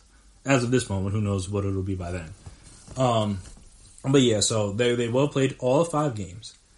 I believe I was watching some of the ESPN shows earlier, and I think somebody said that they would have to, I think it was Mina Khan, she said they'd have to play 55 games, obviously, in like 44 days. Some sort of math like that. Whatever the number is. You have to play 55 games in a time span that does not lend itself to playing 55 games in like that quickly. So I was like, what do you do with the Cardinals? Because now not only do you inconvenience them having to play all these games, you're inconveniencing the teams that they have to make up games for, so you're inconveniencing the Tigers. Because now they got a doubleheader they missed, and they got to figure out a way to make that up. You're inconveniencing the Pirates, inconveniencing the Cubs, the Tigers again, because I guess that was the first series that second series that they missed. They missed the Brewers series as well. So you're inconveniencing them. So yeah, it's just like, how do you find ways to make this up now? Because the Cardinals and some of the players were negligent. Now I have to play a bunch of doubleheaders at the end of my season. If I'm the Brewers, or like I said, if I'm the Cubs, Tigers, whoever. Now because of them, I have to stress myself out to end my season with the game with all these doubleheaders, and now I'm training pitchers, even though it's only 7 innings, but I'm training my pitchers, I'm training position players where we're going to be tired by the end of the season. Like, why should that be on me? I'm not saying, but from an MLB standpoint, it's like, what do? You just like kick them out? Do you just like hope they don't do it again? Because it's like, there's no logical way they make up that many games in that period of time. Like, I mean, again, you could try, but now they're just going to be playing doubleheaders like every day. You can't, like, again, yeah, I don't 7 innings or not. You can't be playing 14 innings a game. I mean, 14 innings a day for a week or however long it may potentially be. Even for like a 4-game series, playing 8 games in like 4 days, come on, that's absurd. So I don't know what the MLB's plan is right now. It doesn't sound like they have a fully fleshed out plan for what to do with the Cardinals, and that's a part of the problem, in my opinion. Because you got to figure out something. You can't just like, hey, we'll get to it when we get to it. Like, no, you got to figure out like, what are we going to do and try to combat this. Because, like I said, they have only played 5 games as of Tuesday, August the 11th. Well, as of the results of Tuesday night, every other team has played at least, like I said, the lowest teams are the Marlins. The lowest team is the Marlins at 11 games, and the Phillies have played 12. Every other team is somewhere in the high teens. Some teams have 18, 19. I don't think anybody has 20 yet. Some teams have 14 because again they had the Cubs at 14 because they had to miss the series against the Cardinals. I'm trying to think. See some 7 and 12. Yeah, so everybody has either 18 or 19 games outside of again the teams affected by the Rona. And even then, like again the Marlins and the Phillies and teams like that, they've been able to make up some of those games. So now, like I said, they're not down low like the Cardinals are. I'm just like, hey, yeah, how do you make that up where they're going to come back and be like 15 games in total behind teams? What is there to do? And I'm not saying it's a simple answer, but it should have been something they thought of before it happened. You have to have a plan. Again, in theory, you'd have to have a plan in place for everything. Or at least I would have had a plan in place for everything if I'm the commissioner. Just so you're never really caught off guard by anything. And it's not like they were caught off guard by an outbreak happening, especially early in the season, to the point where they haven't really fleshed out a plan on what there is to do with the Cardinals. Again, that I've seen. Please direct me to it. tweet at the GSMC Sports Twitter page if you have an article or you have some write-ups or tweets or whatever about what they're going to do with the Cardinals. Because as of right now, it doesn't sound like a lot, and that's definitely a problem. Because you gotta figure something out. You gotta figure something out at this point. But speaking of trying to figure things out after the fact, as we mentioned, the MLB is now going to potentially, not set in stone, not official yet, but is supposedly thinking of or working around the idea of having a bubble for the playoffs, which is hilarious due to the fact that they couldn't agree to it when they had negotiations. And they're now seeing the success of bubbles and being like, wow, you know what would have worked? What everyone said would have worked from the beginning. I can't believe it worked. It's not like every health professional or different people were like, yeah, if you want to play sports, you got to play them in a bubble. Well, at least in this country. In other countries, maybe not. But in this country where that Rona is still rampant, you kind of have no choice but to kind of seclude these athletes and hope to keep them tested and keep them safe and then get them on the field. And then again in the bubble, if no one has it, then in theory, no one should contract it, because that's what we've seen in all the bubbles, whether it was the NWSL, the NBA, MLS, NHL. For weeks now, none of those leagues, WNBA, for weeks now, none of those leagues have had any positive tests. Obviously, outside of the beginning, where then they quarantined the people or sent them home or they didn't show up, whatever happened. But since, again, seasons have started and things have gotten into full swing, nothing. So clearly, again, if you follow the science, that'll lead you in the right direction more times than not. So if people would have just listened to some of these doctors or Fauci or whoever before and been like, you know what, let's try the bubble thing. Because they had the setups there. You could do it at spring training facilities, do whatever. They had the setups in place for a potential bubble. Now, well, two bubbles, they had to do two. The players didn't go for it. The league didn't really push back on it, and now we're here. Now we're talking about having a playoff bubble.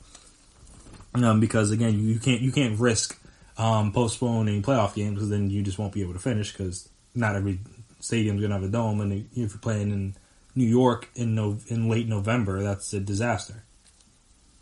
So there's that. So this was from ESPN. The Major League Baseball, has had preliminary discussions about holding its postseason in a bubble-type format after the coronavirus outbreaks on the St. Louis Cardinals and Miami Marlins that wreaked havoc on the regular season schedule. Illustrated. Okay, well, there should have been a period in there somewhere. Oh, okay, whatever. That wreaked havoc on the regular season schedule, illustrated how a similar scenario could upend the playoffs.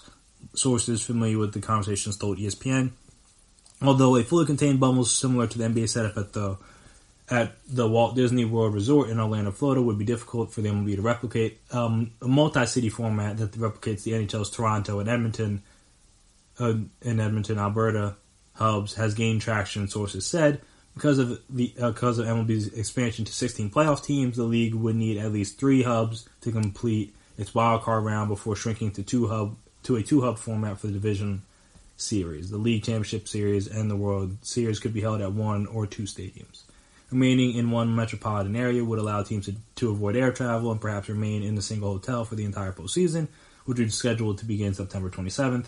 MLB also could hold wildcard round games at home sites to mitigate concerns over scheduling up to 3 games at a single site and move to a bubble format starting with the divisional series, sources said.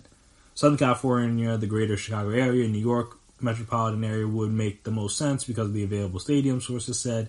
Concerns about weather in late September and deep into October made the Los Angeles area the most logical choice to host an entire postseason, though the sources cautioned that because of the nascent nature of discussions, no favorite has emerged. As of right now, MLB plans to hold its postseason within home games across the country, and we'll see again if that leads itself to being true. The Los Angeles Times was the first publication to mention the pursuit of a potential bubble, and we'll see if they hold true to that. Obviously, the bubble will lessen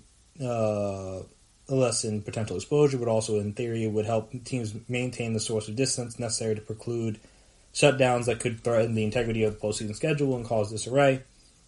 And then, it goes on to talk about a little bit more. So this from ESPN. Again, you can go on the app, the website, whatever, to find the article from Jeff Passan. But yeah, it's a very good point, because it's like, what do you do if a postseason, like if a postseason games have to get postponed, like even a week or a few days, whatever it is? So like, you're going to hold up the entire playoffs around the mistakes of potentially what could have been one team or a couple players. That doesn't seem right to everybody else. But then at the same time, you can't just like forfeit, because then again, you compromise the integrity. Now it's like, oh well, you only here because this team gave up. So now, like I said, the entire integrity of the playoffs is compromised. So there's no really good scenario. But I at least like that they're thinking of this beforehand, as opposed to being reactionary like they have been with some of the other things. From now on, I feel like the MLB should be more of the aggressor, to try to deal with things up front, as opposed to dealing with things after the fact. Because that doesn't, like, dealing with things after the fact, it's already too late. In my personal opinion. Like, by then it'll already be too late. Like, you already had the outbreaks, you already have different things that could potentially cause an issue with the playoffs. So it's important that they get that under control and get that plan. Whatever they're going to do, was 2 hubs, 3 hubs, whatever, wherever they're going to have them. Just make sure you have that in place now, so you don't run the risk of potentially having to shut down the playoffs due to the fact that you have a couple outbreaks. That just wouldn't, that ruins everything. So, I mean, again, I feel like that a lot of that will be played into depending on how the rest of these playoffs go, or the rest of the season goes, in terms of with the Rona, and if teams are gonna catch it, if there's more outbreaks, if they have to shut down the season, which they probably won't. They're gonna try to figure it out regardless. At this point, they're too deep in. They're about a third in now. Like, hey, look, we made it this far. We're gonna keep it trucking. And I mean, let's say I don't blame them, but like, I get it. At the end of the day, also in other news, the A's Laureano was banned 6 games, and the Astros hitting coach was banned 20. And they're going to both get suspended for something. You can't charge a team and not get suspended. And 20 games, while it's makes a lot of sense, because he was the one instigating it. He's the one that again called them over, all those things, and he's also the one that did literally nothing once he approached him. So there's that. He literally just let him get tackled and didn't even try to fight him at all, which is kind of counterproductive, you would think. If you're gonna like get somebody to fight you, like, and then you just don't let it. I don't know. I don't get in that many fights. But yeah, I mean, the Astros haven't been doing that well anyway, so like maybe that's a good thing, because they currently sit at 7-10, 4.5 games back. They're a half game back of the Rangers in the 2 seed. And their offense hasn't really been looking that great, so maybe the not having a hitting coach won't be the worst thing in the world, though they did just lose 7-6 tonight in 10 innings to the Giants. So there's that. Let's see. Is Altuve still struggling? Altuve's still struggling. Bregman's still struggling. Kyle Tucker's still struggling. George Springer was still struggling. They don't have Yordan Alvarez back at the moment, I believe, so I don't know if he's coming back. I think he is. But not having him back obviously hurts the lineup even more than it already was hurt. So there's that. But yeah, also last thing I want to touch on before I get out of here with the MLB is shout out to Aaron Judge for staying hot. He's now up to 9 home runs on the year. He's now up to 9 home runs on the year. Up to 20 RBIs, I believe, tied for first in both those categories.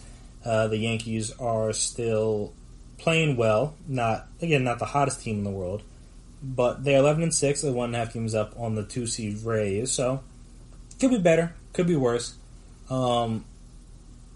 They're a game back, or I guess a half a game back, because they're only 1 back in the win column of Oakland for the best team in the AL. So things have been all right, outside of the fact that, again, Giancarlo found a way to get hurt and get placed on the injury list yet again. He was looking pretty good to start the season, looking pretty all right to start the season as well, which is why it's unfortunate. But he's out, I think at least a month, like a hamstring thing or whatever. It's unfortunate for him. He literally slimmed down his body during the break so that he wouldn't get hurt. and here he is getting hurt again. Just unfortunate for guys like that. They can't seem to get out of their own way when it comes to injury. Well, I guess I don't want to get out of their own way. They have bad luck when it comes to injuries. But we'll see how the Yankees can fare without him. But yeah, after we come back here, after this final break, we will discuss my NBA bubble team. Because it sounds like they're going to have one, is what was put out there into the universe. And it's going to be a bubble MVP. So we'll talk about who my bubble MVP would be up until this point, obviously with more games to play. Also who my all bubble team would be at the moment. Personally, again, it's going to be a little weird because like positions and stuff like that, but these just going to be like 5 guys I think are playing really well. I hope that's how it is. I hope it's not going to be like the all NBA. We got to put 2 guards, 2 forwards in the center. Some people might have it like that, but I don't think I will. So you'll hear my team and hear my bubble MVP right after this break. So stay right there. Check out the show built around the women of MMA. From the UFC, Invicta FC, Bellator, and One Championship. We got the fights covered. It's the Golden State Media Concepts Women's MMA Podcast. The latest news of upcoming fights, discussions of previous matches. Join us as we talk to and about the biggest names in women's mixed martial arts. Past, present, and future. When it's the women's fight game, you know where to listen to. The Golden State Media Concepts Women's MMA Podcast.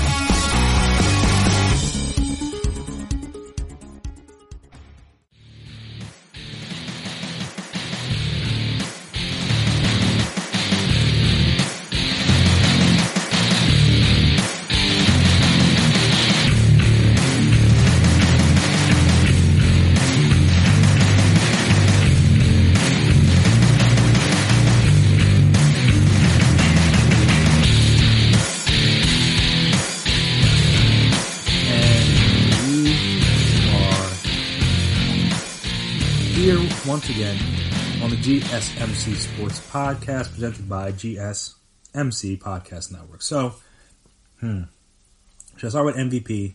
Should I start with the all-bubble team? You know what? I'll start with MVP because I feel like the all-bubble team is a little bit more straightforward, while the MVP is more... It's not that big of a debate. It's basically a 2-man race in my personal opinion, and it should be in everybody's opinion, but this is more of a debate there. So, for my MVP... I think it should go to whoever the 8 seed, assuming the Grizzlies don't get the 8 seed. Because if the Grizzlies get the 8 seed, then that kind of throws a wrench into my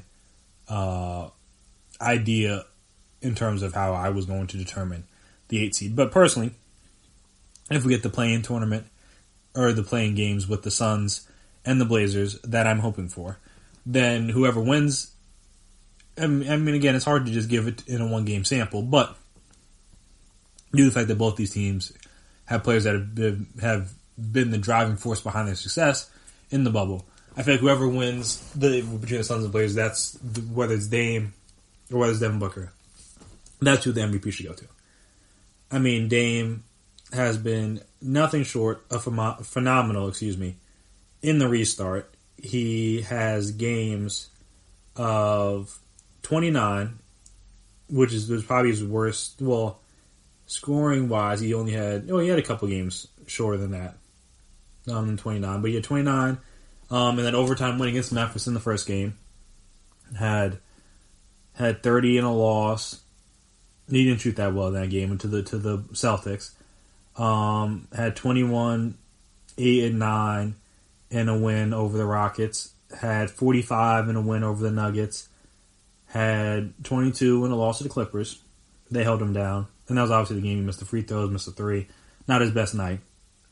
And then he had a 51-point game with 16 of 18 from the field, 57%, hit 4 threes, 7 assists. Then obviously tonight he had a 61-point game against the Mavericks, 8 assists, 5 rebounds, just for good measure. Made 18 free throws, which is a lot. But hey, if you go into the line, you go into the line, is what it is. Hit 9 threes, shot 53% from the field. I mean, he's been phenomenal. And like I said, especially these last couple of games, these last 2, every single one of the 112 points that that Dame has gotten, the Blazers needed in order to be in the position they're in right now. So, like I said, anything less wouldn't have been enough for them, and that's how bad it's been for them, and that's why it's kind of crazy that they're even in this position to begin with, because, requiring a guy to score 45 to win, to score 51 to win, to score 61 to win, that's a lot, but, hey, sometimes you gotta do what you gotta do. It is what it is. So, yeah, that's one, and then obviously, like I said, Devin Booker is my other guy, because he's been playing just as well, if not better, and on top of that, they haven't lost, and I feel like that's an important factor when you come to this. They needed their only chance of getting to the playoffs was to basically win out and hope for some luck. Now they've done almost all the steps of doing the winning out. Haven't gotten the best luck, because obviously the best luck would be if the Mavs had won, and then now they would be in the position where all they needed was a play-in game to win, and then you're in. Well, all they needed was to win their 8th game, then they're in to the play-in. Now, again, they need a little bit of help. But Devin Booker, again, another guy that's been phenomenal this entire run. Had 27 his first game, had 30, 35, 20-pointer against the Pacers. They won it pretty easily, so they didn't really need him as much. And then had a 35-point game against the Heat, a 35-point game against the Thunder, and then a 35-point game against the Sixers. So again, not necessarily the high level scoring that Dame is doing, though. Again, he's not shooting nearly as much as his highest shooting game is 26, while Dame, on the other hand, has had games a little bit higher than that. I think he had like a 28er. He might have even had 28 in terms of shot attempts. He might have even had 28 tonight. I know he shot 17 threes in, I believe it was this game. Yeah, and if you make 9 of them, it is what it is. But he's shooting a lot more. And again, like I say, Devin Booker doesn't have like the sheer points, like in terms of like, again, the points scored. He doesn't have that when you're comparing him to Dame. But like I say, he has an undefeated record, which is almost just as good. Because at the end of the day, you want to win, especially when you need to win for a lot of these teams when it comes to this. So they need every bit of these games and every bit of these points. Be like I said, just Dame's shooting a little bit more than Booker has. He had a 28-point game and he had 32 shot attempts at the end tonight. So it's just one situation. When you're hot, you're hot. There's no one's going to really stop you. Plus, again, all the free throws we're talking about, a bit different. I don't know, Devin Booker's never had a game where he shot, take that back. Because he shot like 16 against the Thunder, if I remember correctly. It was something like that. 14. Excuse me, my bad. Only 14. But yeah, like I said, the threes aren't nearly as high. The free throws aren't as high. So, not as much volume, but the stats are still there, and now the record's there. So, I think whoever gets the 8 seed out of those two should be the guy. Though, again, what Dame's doing is historic. I think he's... what was the... I'm trying to remember what the stat they put out today was about it. Oh, I gotta go find this now. What did they say? Oh, well, also for a quick aside on Book, with 35 tonight, he broke the Suns' record for most 30-point games. Is that in the history of the Suns? I think that's in the history of the Suns. I have to double check that, but I think it is the most 30-point games in Suns history, and he's only 23 years old, so that's kind of nuts. So shout out to him for that. But I'm trying to see, what was the Dame stat? I'm trying to see if I can find it.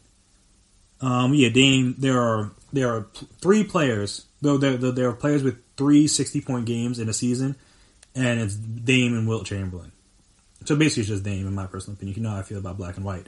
But, again, it's a kind of rare error. Anytime you're in a statistical competition with Wilt Chamberlain, you know you're doing something special. So, clearly he's doing something right on the offensive end. And like I said, they've needed every bit of it throughout most of the season and into these playoffs. Or into these bubble games. So, The MVP should be between those two, and as opposed to all bubble team, obviously, again, those two would be on it. TJ Warren would be on. I know he's had 2 subpar games. But then again, it's not like Devin Booker and Dame have been great every game. They just, again, their highs, well, Dame's highs have been higher than everyone's, but again, Devin Booker is undefeated, so I feel like I get a little bit more credence to that. Though, anyone that says Dame, at this point in time, I can't really argue with. He just had a 60-point game. Like, what am I going to say? Like I said, 8 seed should be the determining factor for that, in my opinion. And TJ Warren obviously was once the hottest player in the bubble. Then he ran into the Suns, and then he ran to the Heat. And then that kind of cooled him off a tiny bit. But basically everybody else he's been dominant against. So this is one of those things where everyone has their off games, just sometimes they result in wins, sometimes they result in losses. And unfortunately for TJ Warren, they resulted in losses for the Pacers. But he himself has been great. So, like I said, you look outside of those 2 games. He had 53 points against the Sixers, obviously, in the first game. 34 against the Wizards, 32 against the Magic. Only 16 against the Suns, but then 39 against the Lakers. And then only 12 against the Heat. Not doing as much playmaking, only has the highest amount of assists he's had is 4. Had a couple 11 rebound games in there as well. But the efficiency has been great from 3. And it's been well in his good games, I should say. Hit 9 threes against the Sixers, hit 4 against the Magic, hit 5 against the Lakers. Overall from the field, he shot over 68% 3 times. And the other time he shot 53, and then the 2 times he shot in 35s. Those will also coincide with the 2 losses the Pacers have with him in the lineup. So, yeah, he's on there in my opinion. Luka, another guy I think would be deserving and worthy of being on there. Though, I don't want to say in his defense, but to his detriment, you could argue the Mavericks haven't always won when he's played well. Which is like kind of sort of important in my opinion. Especially again, I mean they're locked into the playoffs, so it is what it is. But normally when you're putting up special numbers, you should also be able to get some wins with that. So in the first overtime game against the Rockets, he had 28, 13, and 10. Only shot 1 of 9 from 3, and his percentage from the field wasn't that great. But then he had a 40-point game, 40-point, 11 assists, 8 rebound game in his loss to the Suns, a close one. Had 34, 12, and 20 rebounds against the Kings. Had 29 against the Clippers in a game that they lost by a decent amount. And obviously the Bucks game, the 36-19-14 game, with only 2 turnovers, for as much as he was handling the ball, especially down the stretch, highly impressive.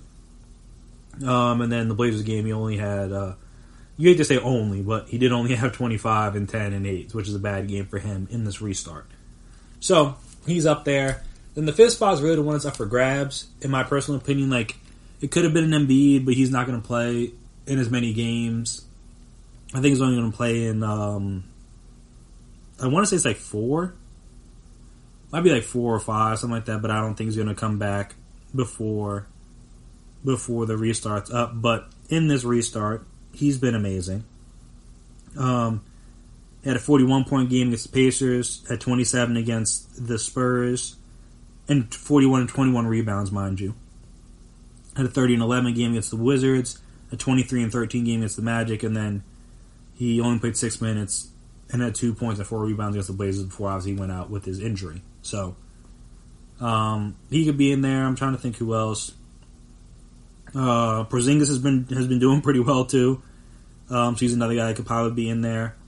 For the Mavs, obviously, though, again, hasn't resulted in too much winning. But he's been playing well. Had multiple 30-point games, if I remember correctly. Yeah, 36 tonight. So he was great until he fouled out late. Had 39 against the Rockets. Had 30 against the Suns. Had 22 against the Kings. Had 30 against the 30 against the Clippers, excuse me. Had 26 and 11 against the Bucks, and then had 36 and 6 against the Blazers, and also the 39-point game against the Rockets also coincided with 16 rebounds.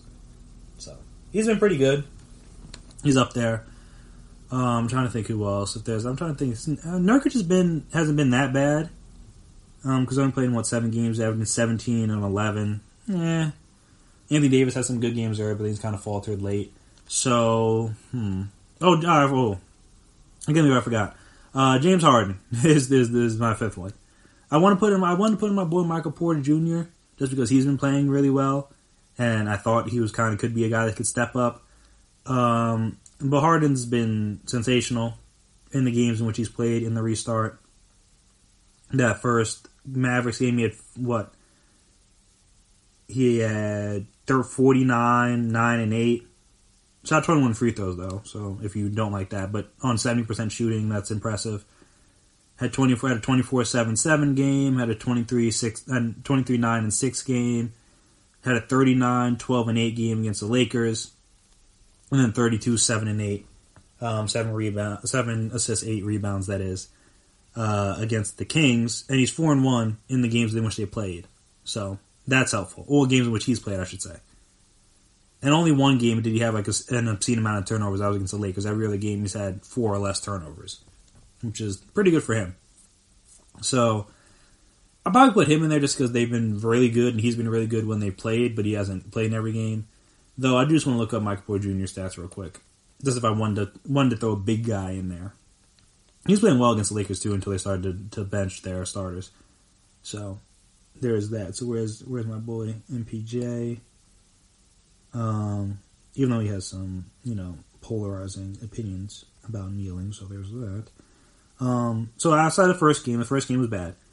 He had 37 against OKC in overtime, an overtime win, 37-12, had 30-15 against the Spurs, had 27-12 against the Blazers in a loss, had 23-11 against the Jazz in a win, and then had 15-4 against the Lakers in perfect shooting in 24 minutes before, again, he was subbed out and didn't return. So he could have had more, probably could have had another 20-point game. So I think I want to put Harden in there for my 5, but I want to put a big guy. It'd be probably Porzingis, but I could throw Michael Porter Jr. in there just because, I thought he could be good, and he's actually turned out to do pretty well. And also, the winning factors, and he's 3-3 in his game. Well, really 3-2, but 3-3 in the games that they played. In the games that they won, he's been a key reason as for why. Obviously, Jokic has been done pretty well too. Let me not disparage him. He's been doing well as well. But like I said, James Harden is probably going to be the guy for me. Like I said, Jokic hasn't in the games that they've won. He had a triple-double in one game, 30, 12, and 10. He had 25 and 11 assists against the Spurs. He had 30 and 11 rebounds and 7 assists against the Jazz. So again, the games they've won, he's played really well. Games they lost, not so much. Though again, in the Lakers game, they're kind of just a toss-up. But I'm going to put a fifth guy on there. It's probably going to be Harden. Just the 49-pointer, and then the dominant performance against the Lakers, things like that. So Harden, Dame, Booker, T.J. Warren, Luka. I think, like I said, Booker, Warren, Dame, and Luka are the 4 solidified guys, in my personal opinion. And then the fifth guy is kind of the toss-up. So you want to put in Harden, want to put in Porzingis, want to put in somebody else. You're more than welcome to. Let's say want to put in Embiid for the time he's been playing. Again, it's all, that one's kind of subjective. But the 4 should be on everybody's list. And then MVP, like I said, should go to whoever wins the 8th seed. So whether that's the Blazers, well, hopefully it's the Blazers or the Suns, because that's the playing game I want to see, and I think we all deserve. But again, the Grizzlies could throw a wrench in that, the Spurs could throw a wrench in that, so we'll see what happens. But whoever gets that 8th seed gets into the playoffs, I feel like they'll be the bubble MVP. Because again, it's all, at the end of the day, it's narrative based. So you either have the Suns, who could go undefeated in the bubble, or you have the Blazers, who have more or less been carried by Dame to this point all season, and then obviously continued that into the bubble. So we'll see what happens there, but it should be fun to see how it all plays out, and how it does play out, we will discuss on the next episode. But that'll do it for me here today on the GSMC Sports Podcast, presented by GSMC Podcast Network. I want to thank you guys for listening. As always, if you haven't already, subscribed to the podcast. Make sure you never miss an episode. Make sure you're always on top when we drop our latest stuff. Also, if you could please as well give us a 5-star rating, write us a nice review. Very appreciated, very helpful, wherever you listen to your podcast. Let us see what you guys like, what you guys dislike, the ways we can improve, all that fun stuff. And also, if you're on social media, we're on social media, so you can find us there. Twitter, Instagram, Facebook. We can talk, we can chat, we can debate, we can discuss, we can talk about, like I said, the bubble. You can give me your MVP, give me your bubble, all bubble team, your expectations for the playoffs, things like that, how you feel about guys resting versus potentially going in hot. Talking about college football, do you agree with the decision of the Big Ten, and Pac-12 to cancel the season or cancel the season? Do you agree with them, or do you agree with the conferences that decided they wanted to play? Do you think there should have been a more uniform decision across the board? How do you think it's going to affect the players? All those things. Also, we want to talk about the 5 overtime game that happened in the NHL earlier today. We're going to talk about that. Talk about the MLS, but whatever you guys want to talk about, we can talk about on there. Before I get out of here, as I always do, want to shout out the essential workers. So EMTs, firefighters, first responders, nurses, doctors, delivery drivers, postal service workers, like I said, the delivery guys, whether it's UPS, FedEx, Amazon, whoever allows me, my family, and everyone else's family and friends out there to remain as safe as we can throughout this pandemic. You are appreciated, at least if not by anybody else, by myself.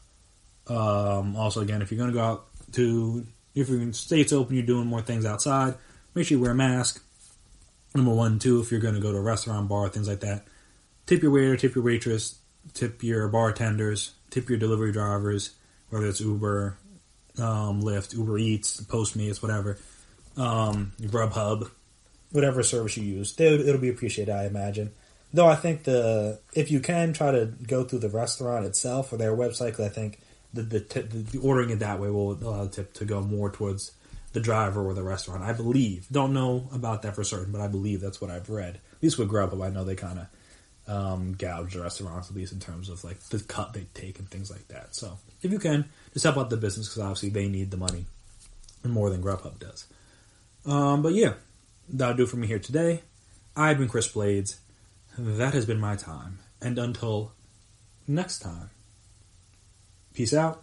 You've been listening to the Golden State Media Concepts Sports Podcast, part of the Golden State Media Concepts Podcast Network. You can find this show and others like it at www.gsmcpodcast.com. Download our podcast on iTunes, Stitcher, SoundCloud, and Google Play. Just type in GSMC to find all the shows from the Golden State Media Concepts Podcast Network, from movies to music, from sports to entertainment, and even weird news. You can also follow us on Twitter and on Facebook. Thank you, and we hope you have enjoyed today's program.